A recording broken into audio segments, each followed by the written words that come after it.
السلام علیکم دوستو، خوش آمدید کہتا ہوں آپ سب کو۔ جی کیسے میں امریکی اخبار کو پاکستان اور بھارت کے درمیان ایٹمی جنگ چھڑنے کا خدشہ ہو گیا ہے۔ نیو یارک امریکی اخبار نے خبردار کیا ہے کہ اگر اب ایٹمی جنگ ہوئی تو شمالی کوریا میں نہیں بلکہ پاکستان اور بھارت میں ہوگی۔ کشیدگی میں کمی کے باوجود پاک بھارت ایٹمی جنگ کا امکان ہے۔ نیو یارک ٹائمز اپنے اداریے میں لکھا کہ سرحدوں پر دونوں ملکوں کی فوج تیار ہے اور حکومتوں کے درمیان ڈائیلاگ نہ ہونے کے برابر ہے۔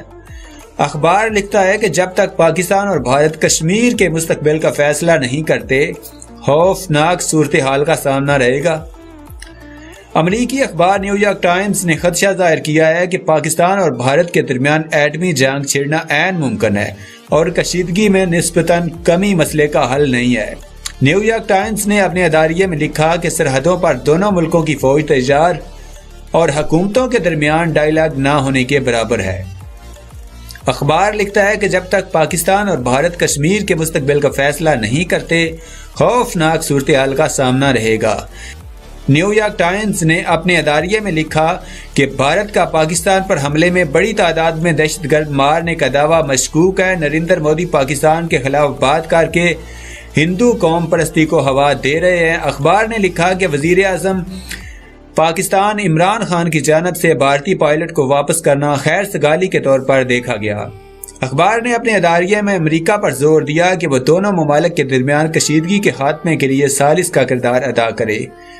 امریکی اسٹیٹ ڈپارٹمنٹ کے نائب ترجمان رابرٹ پلاڈینو کا ہفتہ وار پریس بریفنگ میں کہنا تھا کہ وزیر خارجہ مائک پومپیو نے دونوں ملکوں کے ساتھ خود سفارتی سطح پر رابطے کیے۔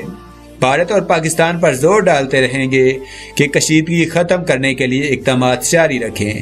یاد رہے کہ بھارت نے پلوامہ حملے میں 40 سے زائد اہلکاروں کی ہلاکت کو جواز بنا کر 25 اور 26 فروری کی درمیانی شب لائن آف کنٹرول کی خلاف ورزی کی اور بھارتی طیاروں نے بالاکوٹ کے قریب پے لوڈ گرایا اور واپس فرار ہو گئے۔ واقعے کے اگلے ہی روز پاکستان نے بھرپور جواب دیتے ہوئے 2 بھارتی طیارے مار گرائے، جن میں سے ایک MiG 21 کے پائلٹ ابھی نندن کو پاکستانی فوج نے حراست میں لے لیا، لیکن بعد ازاں وزیر اعظم عمران خان کے اعلان کے مطابق جذبہ خیر سگالی کے تحت 1 مارچ کو اسے بھارت کے حوالے کیا گیا۔